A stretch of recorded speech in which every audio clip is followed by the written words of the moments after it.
नमस्कार दर्शकों, राधे राधे, जय श्री कृष्णा। एक बार फिर सभी दर्शकों का मेरे YouTube चैनल पर बहुत बहुत स्वागत है। तो मित्रों, आज हम चर्चा करेंगे पिंडदान पर और श्राद्ध पर। किस तरह से हमें पिंडदान करना चाहिए, श्राद्ध किस तरह से करना चाहिए।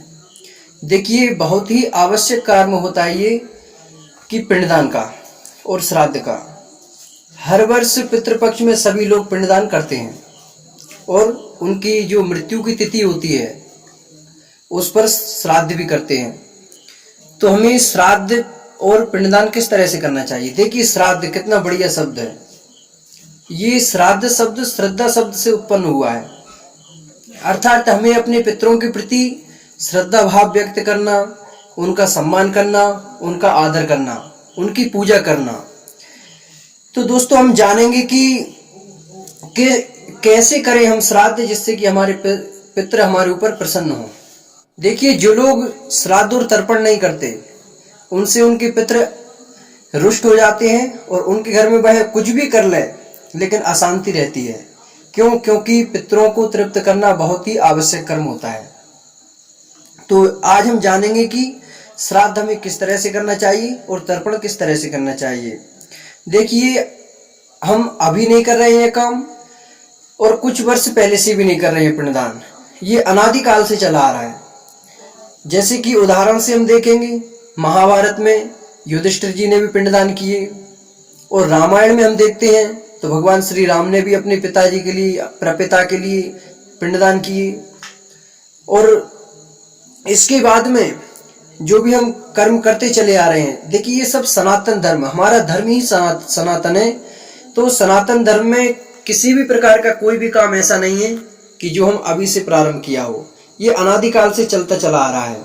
हम अपने ऋषि मुनियों की जो आचरण थे उन्हीं का अनुगमन कर रहे हैं। पहले तो हम ये जानेंगे कि हमें श्राद्ध किस तरह से करना चाहिए, कैसे ब्राह्मण को हमें भोजन कराना चाहिए। देखिए, श्राद्ध में हम ब्राह्मण भोज रखते हैं, उसमें हमें एक बात का अवश्य ही बहुत ध्यान रखना चाहिए। वो क्या? जब हम श्राद्ध के निमित्त किसी भी ब्राह्मण को आमंत्रित करते हैं, निमंत्रित करते हैं, तो ब्राह्मण वेद पाठी होना चाहिए, गायत्री जाप करने वाला होना चाहिए, जो संध्या बंदन करते हों। ऐसे ब्राह्मण को यदि आप श्राद्ध का भोजन करा रहे हैं तब तो आपका फलीभूत होगा, अन्यथा उल्टा आपको दोष ही उससे लगेगा। तो उसके योग्य ब्राह्मण का आप चयन करें। उस श्राद्ध के लिए भोजन किस तरह से तैयार करें।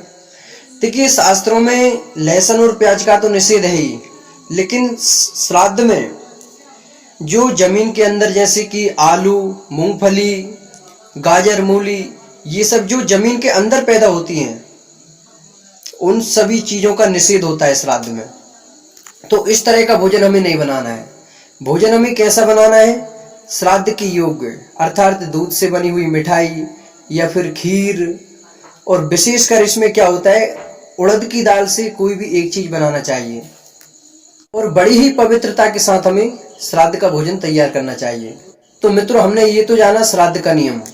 अब हम जानेंगे कि पिंडदान कैसे करें, किस तरह से करें जिससे कि हमारे पितृ हमसे संतुष्ट हों, उनको तृप्ति मिले। तो पितरों को प्रसन्न करना बहुत ही जरूरी रहता है।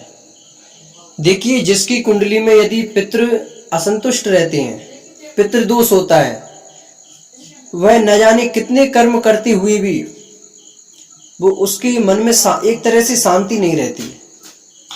तो कैसे करें हम पिंडदान जिससे कि हमारे पिंडदान से हमारे पितृ तृप्त हो जाएं। अब हम आते हैं पिंडदान पर।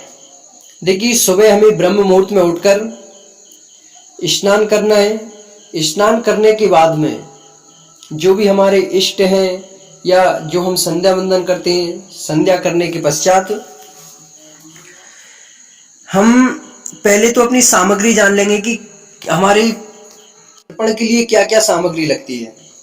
देखिए, 100 ग्राम जौ, 100 ग्राम चावल और कम से कम 1 मुट्ठी कुसा, जिसे डाब के नाम से भी कोई जानते हैं। तो 2 तो हम बनाएंगे पवित्री अर्थात अंगूठी, जो अनामिका उंगली में धारण करनी होती है।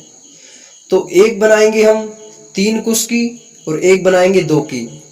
तो जो 2 वाली होती है वह तो हम धारण करेंगे दाएं हाथ की उंगली में, और जो 2 वाली होती है जो 2 वाली होती है उसे हम बाएं हाथ की उंगली में धारण करेंगे। तो ये जाना हमने। इसके लिए पात्र की आवश्यकता होती है। तो सर्वश्रेष्ठ पात्र इसमें बताया गया है कि कांसे का। यदि आपके पास कांसे की परात या कांसे की थाली है तो उसमें भी आप पिंडदान कर सकते हैं। देखिए, हम कर तो किसी में भी सकते हैं, लेकिन वस्तु की महानता होती है, वस्तु की विशेषता होती है। और साथ ही मित्रों, जब हम पिंडदान करते हैं तो हमारे ऊपर सिर्फ एक धोती हम गमछा लपेट लेते हैं, इसके ऊपर सिला हुआ वस्त्र कोई भी नहीं धारण करते। तो जैसे हम पिंडदान करते हैं तो 3 जो हमने अभी पूर्व में बताए थे कि देव, ऋषि और पितृ। सर्वप्रथम हम देवताओं को पिंडदान करेंगे। तो देवताओं को पिंडदान करेंगे हम पूर्व दिशा की ओर मुख करके। फिर इसके बाद में ऋषि दान, तो ऋषियों को जब पिंडदान करेंगे तो वो हम करेंगे उत्तर दिशा की ओर। और जब हम अपने पितरों को करेंगे तो हम उसको करेंगे दक्षिण दिशा की ओर मुख करके। देखिए, जब देवताओं को हम पिंडदान करते हैं तब एक घुटना हमारा दाएं घुटना पृथ्वी से स्पर्श कर रहा होता है, और ऋषियों को करते हैं तब हम ऐसे दोनों घुटनों को ऊपर उठा करके बैठ जाएंगे। इसके बाद में जब हम पितरों को करते हैं तो हमारा जो बाएं घुटना है उसका पृथ्वी से स्पर्श होना चाहिए। और देवताओं को करते हैं ब्रह्म तीर्थ अर्थात सीधे हाथ की अंजलि से। और ऋषियों को करते हैं दोनों हाथों के बीच से जल निकलना चाहिए। और जब हम पितरों को करते हैं तो अंगूठे के पास से जल निकलना चाहिए। इसे पितृ तीर्थ कहते हैं। तो दर्शकों, आज हमने जाना कि श्राद्ध किस तरह से करना चाहिए, हमें तर्पण कैसे करना चाहिए, जिससे कि हमारे पितृ संतुष्ट हों और हमारे ऊपर अपनी कृपा बनाए रखें।